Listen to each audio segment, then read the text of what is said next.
Hello, welcome to Quackalope. Thank you for being here. Today I get to show off Tama, or Tamashii, from Awaken Realms Lite. This is the brand new game coming to GameFound. Link is always in the top of the video description. And if you're curious about the name there, Tama is how the Japanese pronounce the word for soul. But if you're reading it here in the States, it physically looks like the word Tamashii. So there's kind of two pronunciations depending on who you are and where you're from. That being said, do you like cyberpunk? Have you ever wanted to dive into a sort of cyberpunk-esque cooperative or head-to-head skirmish-style game that involves an intense amount of programming, a good deal of character development, a lot of fun powers and abilities, and interesting narrative choice and challenges throughout the course of the story?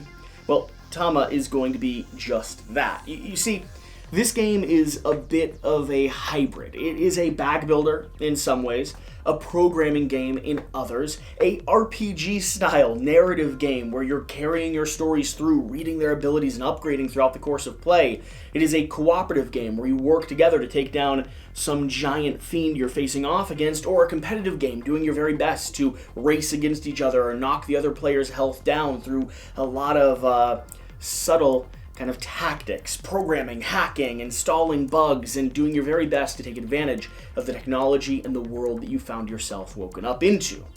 I'm going to walk you through the core concepts of Tama, show you a bit about how it plays, and encourage you to go check out a gameplay video I have of either the competitive mode or the cooperative mode, because both are going to be here on the channel.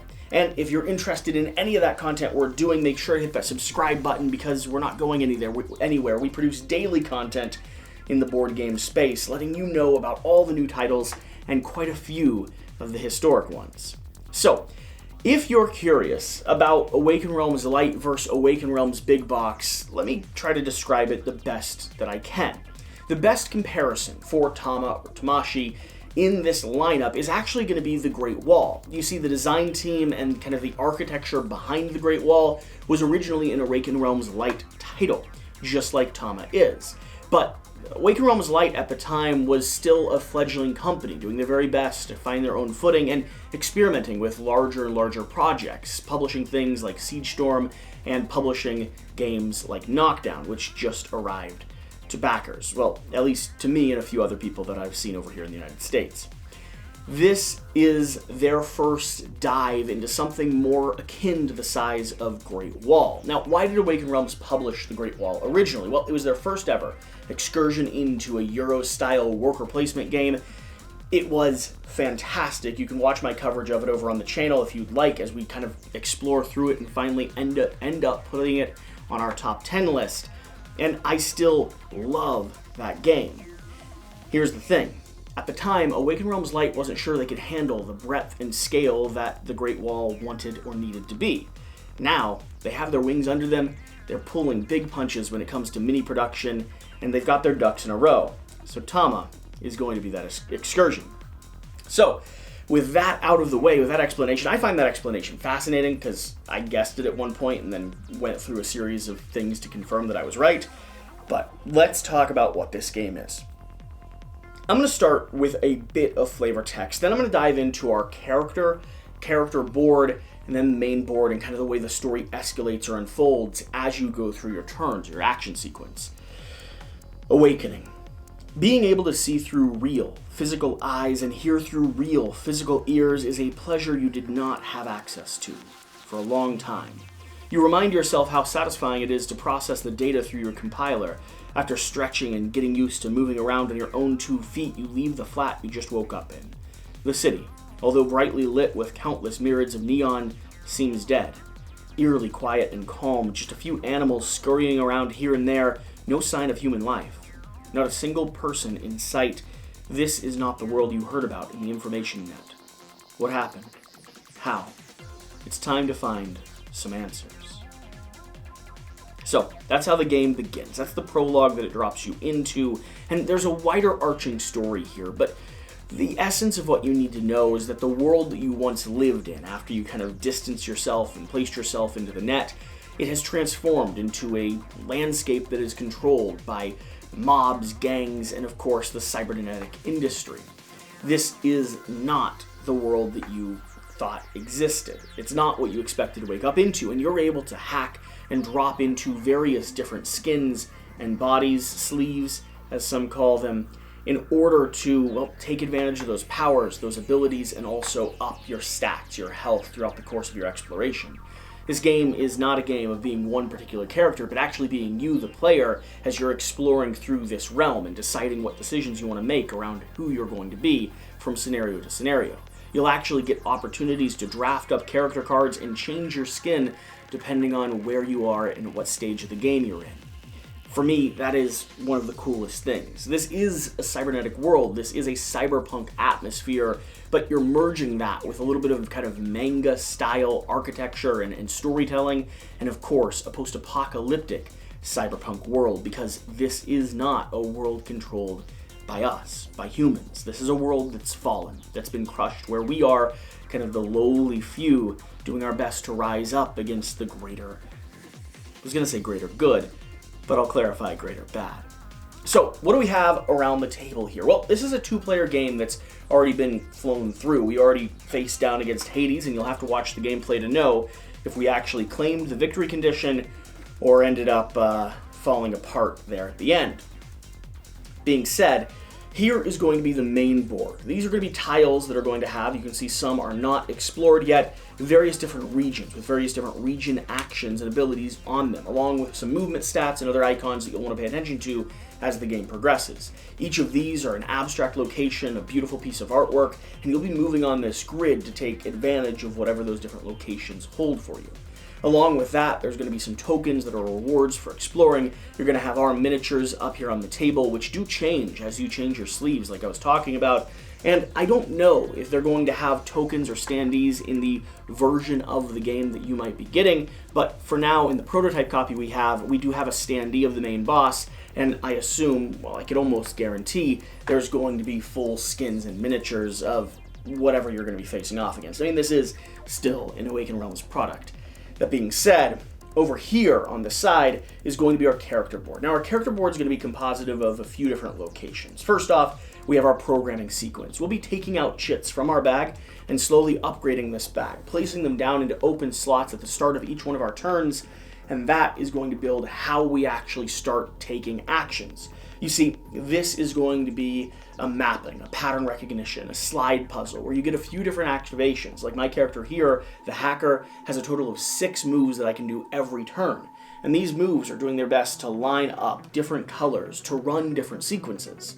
Those sequences will be found either in the basic algorithms that I have up top here, or in my augmentation cards. Now, augmentation cards are your powers, your abilities, and over the course of the game, you'll gain experience that will allow you to buy from a giant deck of new augmentations, depending on what character you're playing and what you've unlocked throughout the course of the game. That's right, there will be some elements, some exploratory pieces of this puzzle that actually unlock as you're playing through some of the narrative story or the narrative journey, which, of course, is something that I always love. The augmentation cards are going to sequence with your location up here, meaning that I need to pop a red and a blue that are next to each other, like this location, well, if I slide that one up, this location right here, taking whatever powerful ability I have. Now, some of those augmentations are going to happen on your turn as actions. Some of those are on your turn when you run your program. Some of them are going to happen on your actual active turn where you take a limited number of actions here on the board, or they're going to happen during combat phases where you can pop any number of these different icons in order to deal as much damage as possible. I also am going to have my body card. Like I said, throughout the course of the game, I can change and adapt this. Now, typically, you're going to start off with a walker card. This is a basic grunt. They probably manufactured these to work the sewer lines, and some of them have been discarded and set to the side, meaning your cerebrum cortex can pop into it and operate it for a time being, but you're going to want to get one of these absolutely incredible looking characters sometime over the course of the game. Now, when you go to the body location or the wasteland, you're going to be able to pick up a few of these cards and decide which one you actually want to pursue, and if you look, each one of these cards is going to have a different pattern on the back of it. This is a pattern that you have to run a sequence to match with in order to sleeve into this body. Now, every body is going to have their general programming ability, how much they can manipulate their sequence here, their attack value, their base damage whenever they engage in an attack, not counting any superficial stuff or supplemental stuff, and of course, their intelligence or how much energy they have. Integrity is the word that I was looking for. ITG, integrity, how much health they have, right? How corrupted their current computer systems are. So, the next location we have here is going to be our 3 little action trackers, our 3 little resource trackers. This is a shield, firewall, and recharge. You get these by running sequences from your program, and when you get these, shields block damage from you, firewalls protect you from gaining bugs, and recharge allow you to do a little bit of dice mitigation, re-rolling the dice when you are confronted with that. Outside of that, we're going to have a stack of story cards that have a series of escalating objectives on them, from finding locations, delivering certain challenges, and we're running out of time if you're not able to complete some of these objectives within the designated amount of turns. 2, 3, 4 turns, adding markers for every turn that you haven't completed it. You'll also have branching narrative pathways. These pathways, in my experience so far in the prototype, have been decisions around doing and not doing something. Do you spend longer preparing and exploring the city in a hope that that'll open up doors for you later on, or do you go to one specific location and dump all of your resources there to get a little bit of extra information before the game progresses? These are the challenges that you'll be presented with, and every choice is going to lead to different consequences and escalate the game in a different way, but as far as I can tell, none of them are just going to directly fail you, right? There's a big fail-forward system in this game up until you see the text, complete by this point, or you've lost.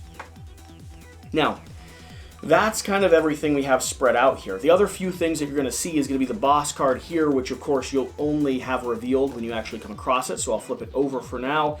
And we're going to have our villain cards. Now, you're going to have an enemy deck. This enemy deck is going to escalate every time you destroy one. The city's sending out more robots for you to face off against.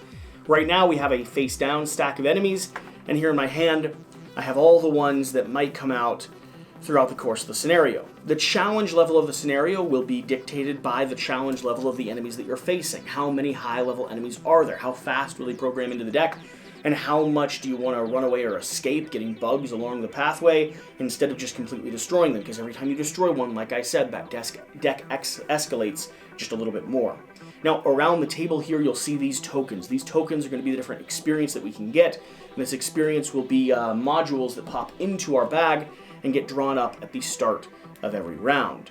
As you customize your bag, you'll become more and more proficient at certain activations and abilities, but there's also things like bugs and viruses that work for or against you. Viruses, because you get to hack into the computer system, are going to be your wild tokens. These wild tokens are fantastic. You'll spend them for special, extra good activations when the opportunity arises, but bugs are going to clog your screen. Sometimes you'll need them to do certain things, but for the most part, they're just going to be blockers. They're going to be firewalls. They're going to be things that, well, not firewalls. Firewalls prevent bugs, but they're going to be things that really just bog down your programming and how much flexibility you have on your board. Now, you will be able to clear those by lining up a sequence of 3 like this. When I ran this program, I could go ahead and drop these off, doing a cycle called cleaning, which is a basic algorithm which might give you benefits down the road anyway. And whenever you clean, you'll drop your tokens into a dump, which could be manipulated in or out of, kind of like shuffling a recharge or discard deck. In a lot of ways, this is kind of deck building with your powers combined with the different tokens you have, but more of an abstracted version of that, honestly. So, let's talk about the flow of the game. Let's talk about what you do. Well, at the start of a turn, at the start of the game, you're going to have a walker body on, and you're going to have an open grid. You're going to place down a chit, drawing from your bag at random, drawing from my hand at the moment, in every one of these designated zones.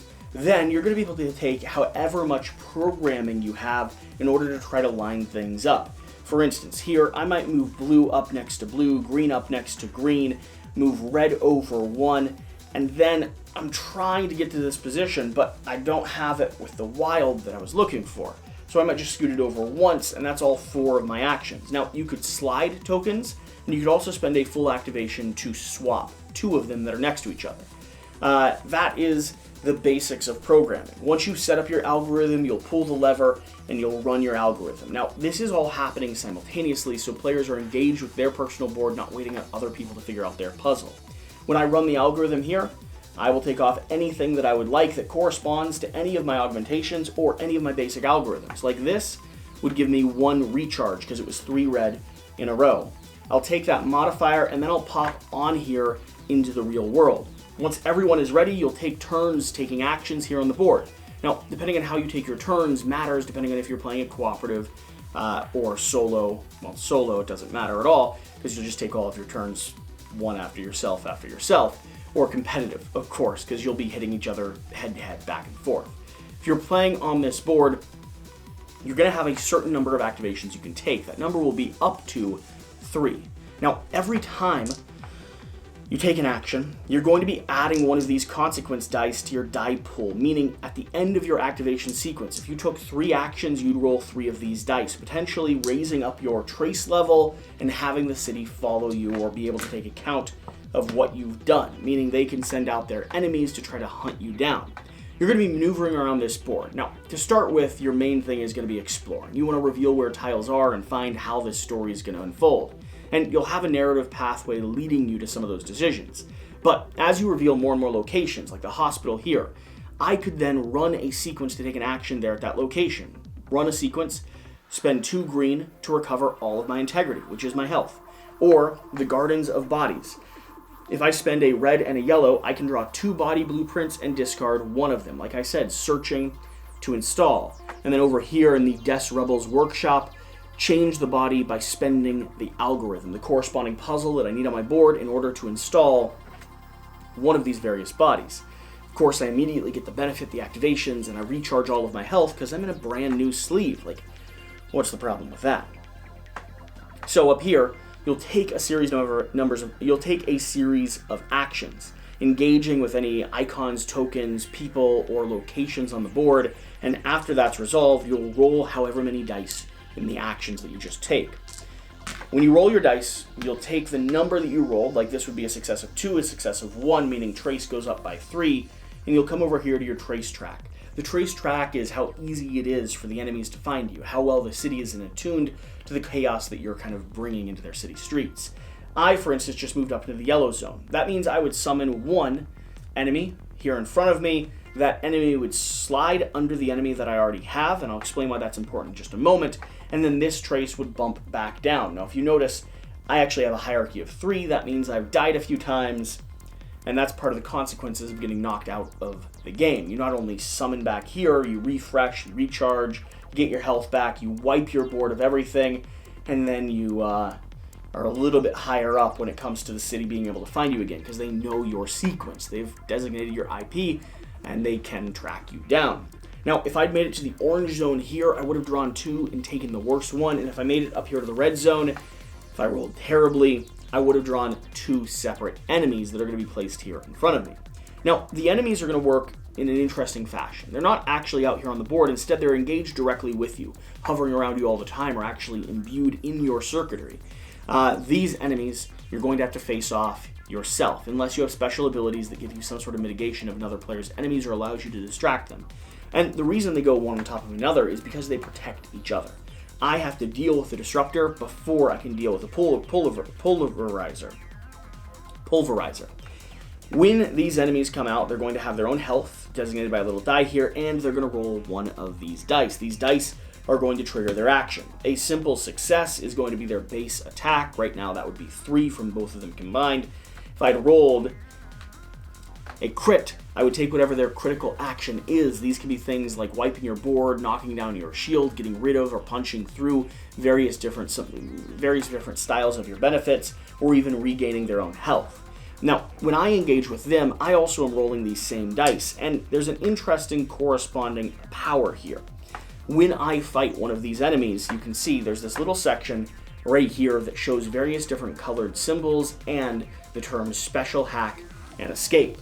I can run my sequence while engaged with these enemies to deal damage back to them, to try to run away from them, or to have some sort of consequence and benefit tied to things. For instance, here I can discard a wild virus to prepare up to 3 non-virus data. That means I get to place them back onto my board from my dump, kind of controlling the next sequence of events.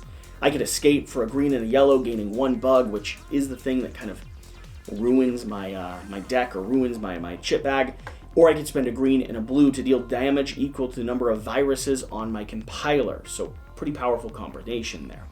That's the core concept. More and more of these enemies are going to come out, and like I said, every time you kill one, you're going to take one and you're going to slide it underneath the deck, meaning that this is escalating and getting harder throughout the course of play. From there, It's just a matter of pursuing your story goals. You're going to be exploring the board here, and every time the board is going to be random. The different map tiles and patterns that you're playing out in front of you are also going to be mixed up. This is for one scenario, but the very next one is going to have a pyramid that we're traveling up. The very start one had less tiles on it, and all of them are sequenced by a certain number. So some scenarios have more or less random and controlled locations on the board, meaning that you're interacting with the city in different ways with every scenario, and you have to uncover it and reveal where things are, changing how you deal with the movement, how you deal with your actions, and how you actually take benefits. Like, for instance, if the Garden of Bodies had been here and the Des Rebels workshop had been over here, there's a strong chance at least one or both of us would not have installed a brand new body before we were facing off against Hades itself. So that's the core concept of the game.